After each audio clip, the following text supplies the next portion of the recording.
FIFA world cup, the biggest sports tournament on the planet. পৃথিবীর সবচেয়ে বেশি মানুষ, সবচেয়ে বেশি দেখা স্পোর্টস টুর্নামেন্ট হচ্ছে বিশ্বকাপ ফুটবল। আজকের ভিডিওটা মূলত আর্জেন্টিনার সমর্থকদের জন্য। আমিও একজন আর্জেন্টিনার সমর্থক ছিলাম, আগের বিশ্বকাপ পর্যন্ত আর্জেন্টিনারই সমর্থন করছি। লিওনেল মেসিরে আমি মনে করি পৃথিবীর সবচেয়ে সেরা দুইজন খেলোয়াড়ের একজন, আরেকজন ক্রিস্টিয়ানো রোনালদো। কিন্তু বিষয় হচ্ছে যে নগ্ন সমর্থন আমার পছন্দ না। আর্জেন্টিনার মূল ভূখণ্ড থেকে 400-500 কিলোমিটার পাশে একটা আইল্যান্ড আছে। এই আইল্যান্ডের নাম হচ্ছে ফকল্যান্ডস। এটা মূলত নিয়ন্ত্রণ করে ইউনাইটেড কিংডম বা ব্রিটেন। ব্রিটেন থেকে যদিও এটার দূরত্ব প্রায় 12,000 কিলোমিটার। ভৌগোলিকভাবে আর্জেন্টিনার খুবই নিকটে এই দ্বীপ। বিভিন্ন সময় এই দ্বীপে ফরাসি, ব্রিটিশ, স্প্যানিশ বা আর্জেন্টাইনরা বসতি স্থাপন করছে এবং তারা এটার কবজা করছে। কিন্তু ইউনাইটেড কিংডম 1833 সালে অফিসিয়ালি জানায় যে এইটার সম্পূর্ণ নিয়ন্ত্রণ তারা নিচ্ছে এবং এইটার মালিকানা তাদের। কিন্তু আর্জেন্টিনা বরাবরই এই দ্বীপটা নিজেদের বলে দাবি করে। আপনি বলতে পারেন যে এর সাথে ফুটবলের সম্পর্ক কি? সম্পর্ক আছে, আমি যাচ্ছি, সমস্যা নাই। 1982 সালে মূলত আর্জেন্টিনা এই দ্বীপটার দখল নেয়। ওই সময় ব্রিটেন আবার সৈন্য পাঠায় এবং আর্জেন্টিনা এবং ব্রিটেনের ভিতরে ব্যাপক সংঘর্ষ হয়। কয়েক হাজার সৈন্য সেখানে নিহত হয় এবং আবারও নিয়ন্ত্রণ পায় ব্রিটেন। এখনো পর্যন্ত এই জায়গাটা নিয়ন্ত্রণ ব্রিটেনের কাছেই আছে।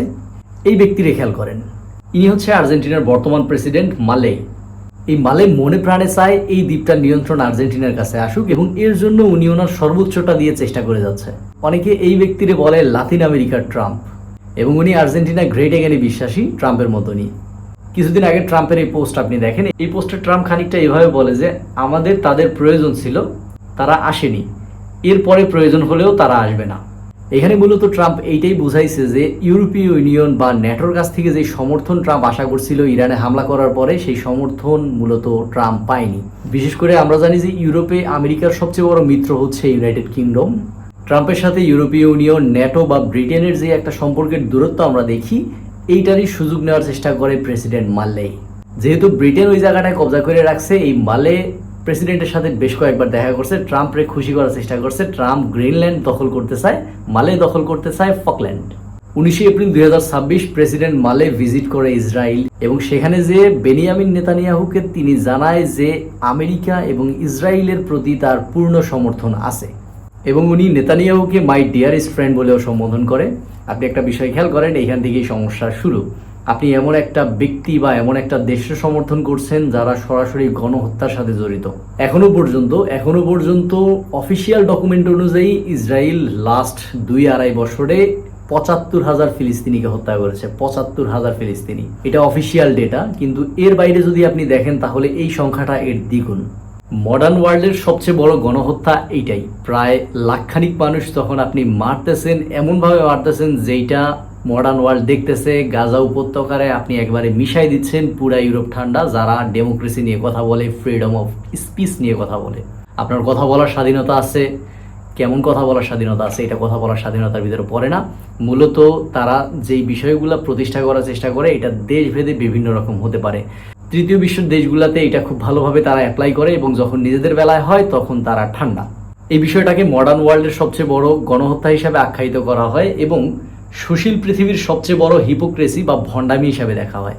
এখন আপনি আরেকটা কথা বলতে পারেন যে আর্জেন্টিনার প্রেসিডেন্ট ইসরায়েলে গেল, ইসরায়েলের সমর্থন দিল, ঠিক আছে, কোনো সমস্যা নেই। এবং উনি কিন্তু ওই যে হামাস বা ইরানরে মানে IRGC রে জঙ্গি সংগঠন হিসাবেও বিভিন্ন কথা, ওগুলা বাদ। আমার কথা হচ্ছে সে বলতে পারে, ওকে ফাইন। এখন আপনি এটা বলতে পারেন যে আপনি ভিডিও বানাচ্ছেন হচ্ছে ফুটবল নিয়ে, তো এইখানে আমরা ফুটবল দলকে কেন সমর্থন করব না? মালেই তো আসছে, আবার চলে যাবে, কিন্তু ফুটবল টিম তো থেকে যাবে, ব্যাপার না। মূলত বর্তমান ফুটবল দলটা নিয়েও আমি হতাশ। আমি 2010 সালে, আমি খুব ছোট মানুষ, ওই সময় 10 বিশ্বকাপ, ওইটা হচ্ছে সাউথ আফ্রিকাতে হয়েছে, আপনার মনে আছে, স্পেন বিশ্বকাপটা জিতছিল। ওই বিশ্বকাপ থেকে আমি খুবই ছোট বয়স, আমার একজন বলছিল যে আর্জেন্টিনা ভালো খেলে, আর্জেন্টিনা সমর্থন করতে হবে। তখন থেকে আমার আর্জেন্টিনার প্রতি একটা ভালো লাগা কাজ করে। এরপরে 14 বিশ্বকাপে মোটামুটি আমি ভালো খেলা বুঝি এবং আমরা দেখছিলাম যে আর্জেন্টিনা ফাইনালে উঠে হেরে গেছিল জার্মানির কাছে, খুব খারাপভাবে হারছিল এবং আমার খারাপও লাগছিল। ওই সময় কিন্তু রমজান মাসে খেলা হচ্ছিল, আপনার মনে আছে হয়তো বা। রাতে এমনও হয়েছে যে আমরা সেহেরি খাইছি, মানে খেলা দেখছি, সেহেরি খাইছি, তারপরে ঘুমাইছি। এরপরে 18 বিশ্বকাপে, মানে এই পুরো সময়টাই কিন্তু আমি আর্জেন্টিনার ব্যাপক সমর্থন করছি। কিন্তু বর্তমান যে টিমটা আছে লিওনেল মেসির নেতৃত্বে, এই টিমটাও আসলে গণহত্যারে সমর্থন করে। আপনি দেখেন লিওনেল মেসি কিছুদিন আগে গেছিল হোয়াইট হাউসে, 5 মার্চ 2026। উনি যখন ট্রাম্পের কথায় হাততালি দিচ্ছিল ঠিক ওই সময় ইরানে হামলা চালাচ্ছিল ইসরায়েল এবং আমেরিকা। যুদ্ধবাদ যে আমি হামলা চালাচ্ছে বলে মেসিরে দোষ দিতেছি না বা আমার মনে হয় যে মেসিরে আমি সমর্থন করি, এরকম কিছু না। বিষয় হচ্ছে যে হামলাগুলো করা হচ্ছিল সিভিলিয়ানদের উপরে, কোনো সামরিক স্থাপনায় না। সামরিক স্থাপনাও ছিল গ্রাউন্ডের ভিতরে, কিন্তু সিভিলিয়ানদের মারা হচ্ছিল। মেসির হোয়াইট হাউস ভিজিটের ঠিক 5 দিন আগে আমেরিকা একটা স্কুলে হামলা চালায় ইরানের। সেই হামলায় ইরান দাবি করে 165 জন মারা যায়, এবং এই মারা যাওয়া মানুষগুলোর ভিতরে বেশিরভাগ মানুষের বয়স কত ছিল জানেন? 7 থেকে 12 বছর। ছোট ছোট বাচ্চা মেয়েরা স্কুলে গেছে পড়াশোনা করার জন্য, তাদের বডিগুলা বের করা হচ্ছিল পা বিচ্ছিন্ন, মাথা বিচ্ছিন্ন অবস্থায়। কোনো দেশের সাথে যদি কোনো দেশের সমস্যা থাকে, আমার কথা হচ্ছে যে সামরিক স্থাপনাগুলা টার্গেট করতে হবে, সিভিলিয়ান টার্গেট কখনোই করা যাবে না, এবং এইটাই করা হয়। গাজার পরে লেবাননে আপনারা দেখতেছেন কি অবস্থা চালানো হচ্ছে। আমি ভিডিওর প্রথম দিকেই বলছি যে নগ্ন সমর্থন আমার পক্ষে দেওয়া সম্ভব না। আমি এমন কোনো ব্যক্তি বা দলের সমর্থন দিতে পারি না যারা মূলত এমন ব্যক্তি মানুষদের সাথে ঘোরে যারা গণহত্যার সাথে প্রত্যক্ষ পরোক্ষভাবে জড়িত। বাংলাদেশের রাজনীতিতেও আপনি এই সমস্যাটা দেখবেন যে আমার বাপ করছে বিএনপি, বাপ করছে আওয়ামী লীগ, দাদা করছে জামাত, তাই আমারও জামাত করতে হবে, বিএনপি বা আওয়ামী লীগ করতে হবে। এই বিষয়টা থেকে আমাদের বেরিয়ে আসতে হবে। অন্ধভক্ত হওয়ার কোনো প্রয়োজন নাই। আমার আপনার চোখ আছে, আমরা চোখ দিয়ে দেখব। ব্রেইন আছে, ব্রেইন দিয়ে বিচার বিবেচনা করব। দলের সর্বোচ্চ পর্যায়ে থাকা ব্যক্তিও ভুল করতে পারে, ভুলের ঊর্ধ্বে কেউ না।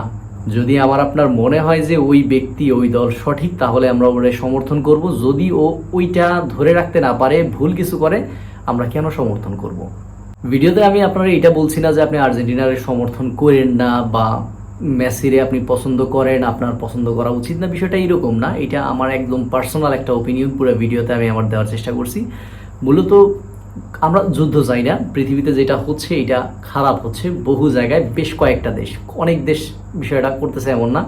কয়েকটা দেশ এই যুদ্ধ পরিস্থিতির পিছনে সবচেয়ে বেশি দায়ী। তাদের কাছে অর্থ আছে এবং তারা সাধারণ মানুষের মারতেছে। তো এইটা আমরা বন্ধ চাই। ফুটবলের রাজনীতি আনা ঠিক না, তবে ফুটবলের রাজনীতি চলে আসছে। আমার মনে হয় যে যারা একটু টপ পর্যায়ে থাকে তারা অনেক বেশি মানুষে আসলে দেখাইতে পারে, মেসেজ দিতে পারে, তাদের অনেকে অনুকরণ করে। তো তাদের জায়গা থেকে তাদের উচিত সচেতন থাকা। সচেতনতা এইরকম যে আসলে আমরা মানুষের পক্ষে আছি, সাধারণ মানুষের পক্ষে। এবার বিশ্বকাপে এশিয়ান দলগুলো ভালো খেলবে বলে আমি প্রত্যাশা করি। কেএসএ, ইরান, সাউথ কোরিয়া আছে, জাপান, এরা ভালো খেললে আমার বেশ ভালো লাগবে। ইউরোপের বেশ কিছু দেশের খেলাও আমার কাছে দুর্দান্ত লাগে। জার্মানি আপনি দেখছেন, ব্রিটেন, স্পেন, বেলজিয়াম, এরা অসাধারণ খেলে। আশা করি এরাও ভালো পারফর্ম করবে বিশ্বকাপে, সময় বলে দেবে। তো আগামীর পৃথিবী হোক যুদ্ধবিহীন, মানবিক, এই প্রত্যাশা করে আজকে ভিডিও শেষ করছি। আসসালামু আলাইকুম।